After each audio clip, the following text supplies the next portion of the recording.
Jake's heart raced as he parked outside the buzzing Seattle bar, ready to surprise his wife, Sarah, at her company party. 6 years of marriage fueled his excitement for this spontaneous gesture, picturing her beaming smile. But as he stepped into the rainy night, a nagging unease tugged at him. What he was about to discover in the parking lot would unravel his world in seconds, turning love into a sharp sting of betrayal. Jake Thompson, a 35-year-old architect, maneuvered his car through Seattle's slick streets, the windshield wipers slapping rhythmically against the drizzle. He'd spent the afternoon planning a surprise for Sarah, his wife of 6 years. Her company's casual dinner at the Anchor, a popular downtown bar, seemed like the perfect chance to show up unannounced, a small gesture to keep their spark alive. Earlier that day, he'd helped his elderly neighbor, Mrs. Carter, carry groceries up her steps, her grateful smile reminding him why he valued these quiet acts of kindness. It was the kind of person he was: thoughtful, steady, the guy who showed love through action. The idea to surprise Sarah had come to him over lunch. She'd mentioned the party was just colleagues, no guests, but Jake imagined her face lighting up when he walked in. Maybe she'd throw her arms around him, or they'd share a quick kiss while her coworkers chuckled at the unexpected +1. He grinned at the thought, turning onto the street where the Anchor's neon sign glowed through the mist. His phone buzzed, Sarah's text. Running late, still at the office. See you tonight. He frowned. She told him the party started at 7, and it was already 8. Shrugging off, he parked across the street, grabbed his jacket, and headed toward the bar. The Anchor hummed with life. Conversations overlapped, glasses clinked, and laughter spilled from packed tables. Jake scanned the room, expecting to spot Sarah's familiar silhouette among her coworkers. He recognized a few faces from her stories, Tom from marketing, Priya from HR, but no Sarah. His brow furrowed. Maybe she was in the restroom or grabbing a drink. He weaved through the crowd, nodding politely at a waiter, and stepped out to the patio area. The cool air hit him, carrying the scent of rain and fried food. Still no sign of her. His phone stayed silent. No new texts, no missed calls. He typed a quick message. "Hey, you at the bar yet?" No reply. Unease crept in, a tight knot in his chest. She'd been distant lately. Late nights at work, short replies, her phone always face down. He'd chalked it up to stress, her new project demanding long hours. But now, standing in the drizzle, doubt gnawed at him. He decided to check the parking lot, thinking she might be on a call or just arriving. The lot was dimly lit, cars gleaming under streetlights. Jake walked past rows of sedans, his steps quickening. Then he stopped cold. There, against a familiar blue SUV, Sarah's car, was his wife. She wasn't alone. A man, tall and sharply dressed, held her by the waist, their lips locked in a slow, deliberate kiss. They leaned into each other, comfortable, unhurried, as if the world didn't exist beyond their embrace. Jake's breath caught, his mind scrambling to reject what his eyes confirmed. This wasn't a mistake. It was real. His heart pounded, blood roaring in his ears. For a moment, he stood frozen, the rain soaking his jacket. The man noticed him first, pulling back abruptly. Sarah turned, her eyes locking onto Jake's. Her face drained of color, lips parting in shock. "Jake!" Her voice trembled, barely audible over the distant hum of the bar. "What are you doing here?" He took a step forward, his voice steady despite the storm inside. "I think the question is, what are you doing here?" His eyes flicked to the man, who shifted uncomfortably, then back to Sarah. Her hands shook, her mouth opening and closing without words. The man muttered something and slipped away, disappearing into the shadows of the lot. Jake didn't stop him. His focus stayed on Sarah, the woman he'd built a life with, now standing like a stranger. "I can explain," she started, her voice cracking. But Jake raised a hand, cutting her off. He didn't want scattered excuses, not here, not now. The betrayal was raw, a blade twisting in his chest. He turned, walking back to his car, her voice trailing after him. "Please," half-formed apologies. He didn't look back. Sliding into the driver's seat, he gripped the wheel, the engine's hum drowning out her fading words. The drive home was a blur, the city lights streaking through the rain. Each mile carried the weight of a life unraveling. At home, Jake sat on the couch, staring at the dark TV screen. The house felt too quiet, the absence of Sarah's usual chatter deafening. Her text came an hour later. "I'm so sorry." Can we talk? He didn't reply. His mind replayed the parking lot, the kiss, the ease of it. Flashes of the past weeks hit him. Her late nights, her guarded phone, the way she dodged his questions about work. He'd trusted her, built 6 years on that trust, and now it crumbled like sand. He didn't feel anger yet, just a hollow ache, a question he couldn't answer. How do we get here? Jake's world shattered after catching Sarah kissing another man in the parking lot. Driving home through Seattle's rain, he's haunted by her betrayal, his trust in their 6-year marriage crumbling. Now, as Sarah walks through the door, her eyes pleading for forgiveness, Jake braces for the truth. Will her words mend their bond or deepen the wound? The confrontation that follows will push him to a breaking point, forcing a choice between love and self-respect. Jake sat on the couch, the silence of the house pressing against him like a weight. The image of Sarah kissing that man, Ethan, he'd later learn, looped in his mind, each replay sharpening the sting. His phone buzzed again. Please, Jake, I'm coming home. Let's talk. He didn't respond. The clock ticked past midnight, the rain outside a steady drum against the windows. He wasn't sure if he wanted her explanation or if he could even stomach it, but he needed to hear it to understand how 6 years had led to this. The front door clicked open, and Sarah stepped in, her steps hesitant. She stood in the doorway, hands twisting together, her eyes red from crying. Jake, she started, voice barely above a whisper, I'm so sorry. He didn't look at her, his gaze fixed on a coffee table. Sit, he said, his tone flat but firm. She obeyed, perching on the edge of the chair across from him, like a guest in their own home. How long? Jake asked, his voice cutting through the tense air. Sarah flinched, squeezing her eyes shut. 3 months, she whispered. The words hit like a punch. 3 months of lies, of her smiling at him over dinner, of shared mornings, all while she carried on with Ethan. Jake's jaw tightened. Why? He pressed, his eyes finally meeting hers. She took a shaky breath, her words tumbling out. Work stress, late nights, feeling disconnected. It wasn't planned, she said. Ethan was just there. It started with talks, then you kissed him in a parking lot. Jake interrupted, his voice steady but laced with pain. Did you sleep with him? The question hung heavy, the air thick with its weight. Sarah's head dropped, and she nodded, a small, defeated gesture. Jake's chest constricted, his breath shallow. He stood, needing movement to keep from unraveling, and paced to the kitchen. You let this happen for 3 months, he said, more to himself than to her. You chose it. Sarah's voice broke as she followed him. I didn't want to hurt you, Jake. I swear, I regretted it every day. He turned, his eyes searching hers for something, truth, remorse, anything to make sense of this. Then why didn't you stop? He asked.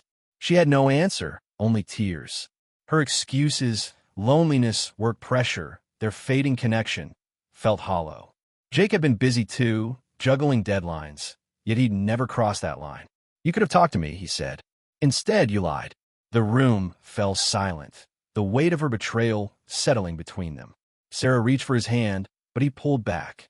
I need time, he said, grabbing his keys and a duffel bag. I'm going to Mike's. Her pleas followed him. Please don't go. We can fix this, but he was already out the door, the rain swallowing her voice. At Mike's apartment, his best friend since college, Jake found a spare couch and a listening ear. Mike didn't push, just handed him a beer and let him sit with his thoughts. Jake's phone lit up with Sarah's messages. Apologies, promises, requests to talk. He muted her number. The next morning, Jake woke to a text from Sarah. I ended it with Ethan. Please come home. He stared at the words, unsure if they mattered anymore. At work, he buried himself in blueprints, but his focus faltered. Coworkers noticed his distraction, but he brushed off their concern. That evening, he called his sister, Lisa, who lived across town. I saw her with someone else, he told her, the words bitter.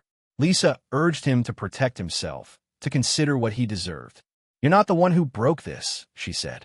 Days passed, and Sarah's attempts to reach him intensified. Calls, emails, even a note left on his car at the office. I'll do anything to make this right. Jake's resolve hardened.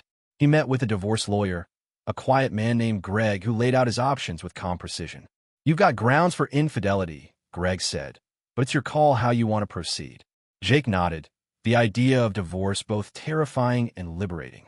He wasn't ready to forgive, not when trust felt like a shattered glass. Then, Sarah showed up at his office, her eyes puffy, her voice loud enough to turn heads. "Jake, please, just hear me out," she said, ignoring the receptionist's frown. He stepped outside, keeping his distance. "You don't get to do this here," he said, his voice low. "You made your choice." She begged for a second chance, claiming she quit her job to avoid Ethan. But Jake saw it for what it was too late. He walked away, her words fading behind him. That night, at Mike's, Jake scrolled through old photos on his phone, him and Sarah at a Seahawks game, laughing on a hike. Each memory stung, tainted by her secret. He deleted a few, then stopped. Erasing her wouldn't erase the pain. Instead, he texted Emily, a barista he'd met at a coffee shop near his office. They'd chatted a few times, her easy humor a small bright spot in his week. "Want to grab a coffee tomorrow?" He typed. Her reply came fast. "Sure, 10 a.m.?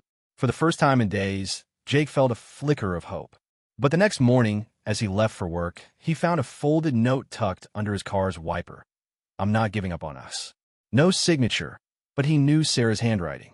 A chill ran through him. This wasn't just regret. It was something else, something that made his gut twist. He crumpled the note, glancing around the empty lot. The betrayal was no longer just a moment in the parking lot. It was a shadow creeping into his life. Jake's life unravels as Sarah's betrayal sinks in, her notes and pleas growing relentless. After catching her with Ethan, he's at a breaking point, torn between pain and the need for closure. When Sarah corners him at a coffee shop, her desperate confession forces a raw confrontation. Will Jake hold his ground or crumble under her promises? The truth she reveals pushes their marriage to the edge, setting the stage for a decision that will change everything.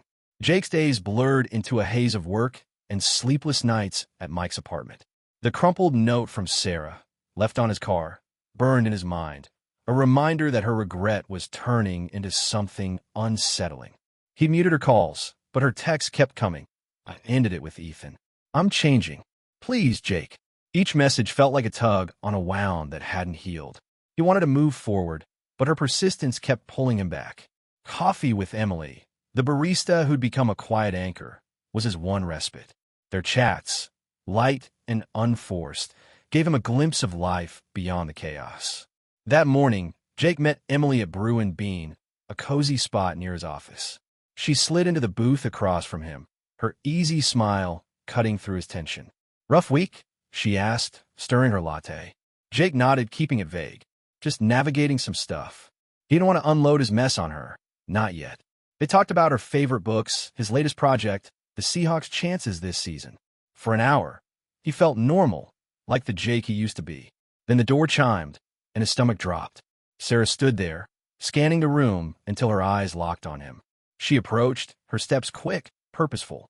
"Jake, we need to talk," she said, ignoring Emily. The cafe's hum faded as heads turned. Jake's jaw tightened. "Not here," he said, standing to steer her outside. Emily's brow furrowed, but she stayed silent, giving him a nod. In the alley beside the shop, Sarah's voice cracked with urgency. "I can't lose you. I messed up, but I'm trying to fix it." Jake crossed his arms, his patience thinning. "You don't get to ambush me like this. You made your choice." Sarah's eyes welled up. "It was 3 months, Jake. A mistake." Ethan meant nothing. Her words spilled out, a confession laced with desperation. She admitted the affair started during a late-night work session, casual talks turning into something more. "I felt ignored," she said. "You were always working, and I got lost." Jake's chest tightened.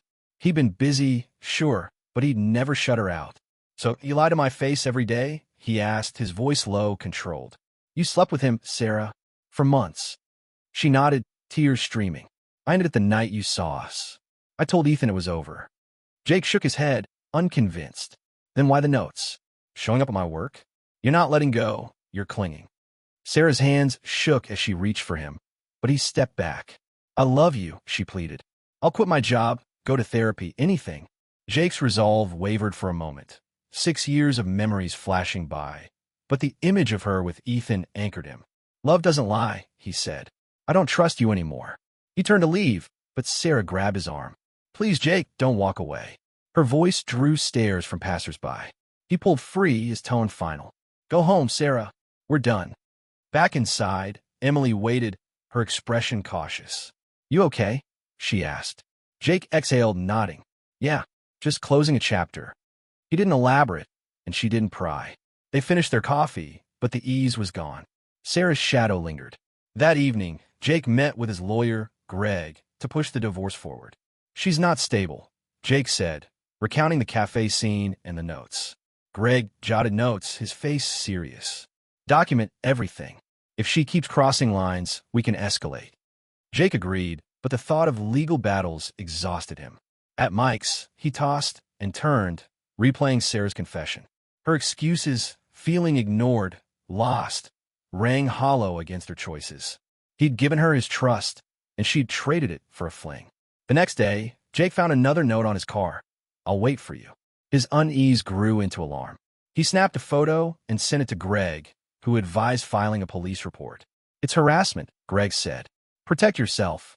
At the station, Jake hesitated but filled out the paperwork, detailing Sarah's actions since the parking lot. The officer, a no-nonsense woman named Ruiz, nodded. "We'll issue a warning.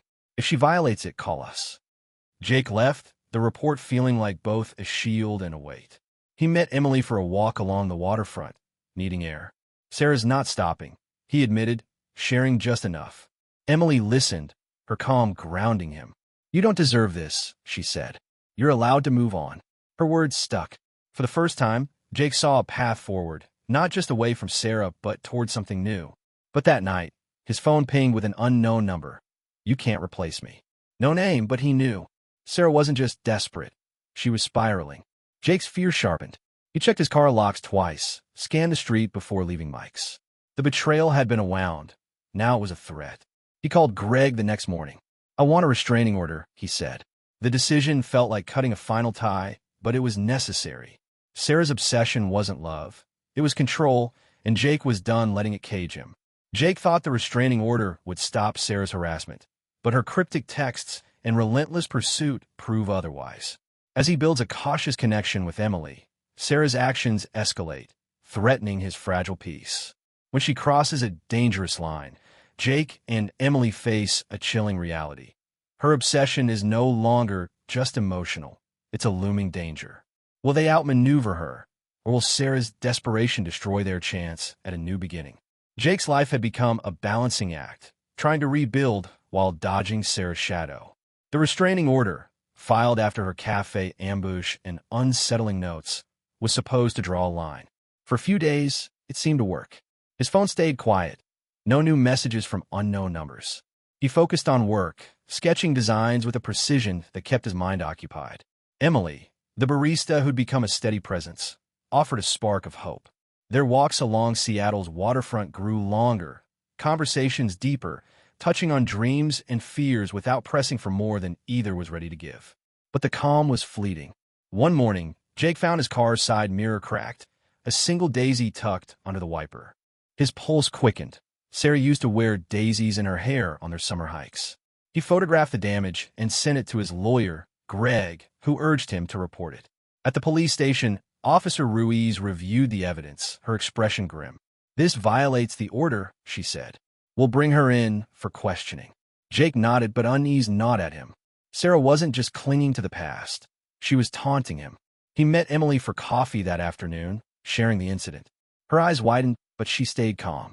"You need to be careful," she said, her voice steady. "She's not letting go." Jake agreed, grateful for her clarity. Their connection, still new, felt like a lifeline, but he worried about dragging her into his mess. "I don't want you caught in this," he said. Emily shook her head. "I'm here because I want to be. Just keep me in the loop." Her resolve strengthened his own. Days later, Sarah's behavior escalated. Jake arrived at his office to find a letter taped to his desk, bypassing security. "You can't erase me." His co-workers exchanged glances, sensing the tension. He called Ruiz, who confirmed Sarah had been questioned about the car, but denied everything. Without direct proof, they could only warn her again. Greg pushed for tighter measures. "She's testing boundaries," he said. "File for a stronger order." Jake agreed, submitting the letter as evidence. The court extended the restraining order, barring Sarah from any contact, direct or indirect. Jake and Emily grew closer, their coffee dates turning into dinners. She shared stories of her students, her love for teaching history, and he opened up about his designs, his passion for creating spaces that felt alive. One evening, as they walked through Pike Place Market, Emily paused by a flower stall. "No daisies," she said with a half-smile. Jake laughed, the sound surprising him. For a moment, the weight lifted. But that night, his phone buzzed with a new text from an unknown number. "She doesn't know you like I do." Jake's stomach churned. He forwarded it to Ruiz, who traced it to a burner phone. Sarah was getting bolder. The next morning, Emily called, her voice tense. "Someone left a note on my car at the cafe. It said back off." Jake's blood ran cold. He met her at the police station, where they filed a joint report. Ruiz's tone was serious. "This is stalking. We're escalating to the prosecutor." Jake felt a mix of relief and dread. Relief that action was being taken, dread that Sarah's obsession was now targeting Emily. "I'm sorry," he told her outside the station. Emily squeezed his hand. "We'll handle this together." The prosecutor moved quickly, citing Sarah's repeated violations. A hearing was set, and Jake and Emily were advised to avoid public places where Sarah might appear. They stuck to quiet spots, but the tension was palpable. One evening, as Jake parked near Emily's apartment, he noticed a car idling across the street. The driver sped off when he approached, but the license plate matched Sarah's SUV. He called Ruiz, who dispatched a patrol. They found Sarah nearby, claiming she was just driving. She was detained for violating the order. At the hearing, Sarah's lawyer argued she was emotionally distraught, not dangerous, but the judge wasn't swayed. The evidence, notes, texts, the car incident, painted a clear pattern. Sarah was ordered to attend mandatory counseling and barred from contacting Jake or Emily for a year. Jake left the courthouse feeling lighter but not free. Sarah's actions had forced him to live on edge, checking locks, scanning streets. He and Emily agreed to take precautions, sharing their schedules and avoiding old haunts. Despite the strain, their bond grew. Emily's strength steadied Jake, and he admired her refusal to let fear dictate her life. They talked about the future, maybe a trip to the Oregon coast, maybe something more. But Sarah's shadow lingered. A week after the hearing, Jake found another daisy on his doorstep, no note this time. He didn't call the police. He knew they'd need more to act. Instead, he and Emily made a decision. To protect their peace, they'd need to leave Seattle behind.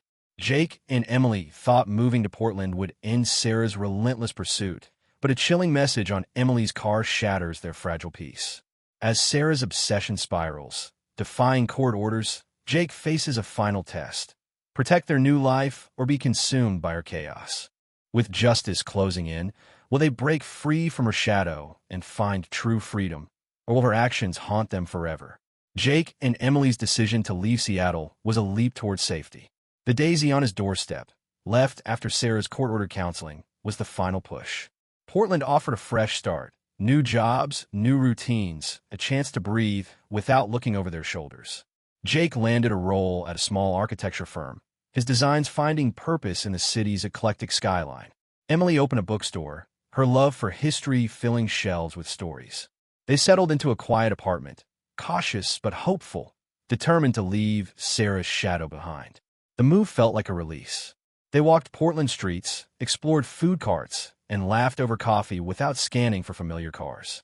Jake's divorce finalized, the papers a quiet victory. Sarah's restraining order remained, backed by her mandated counseling. For weeks, their phones stayed silent. No texts, no notes. Jake began to believe they'd outrun her.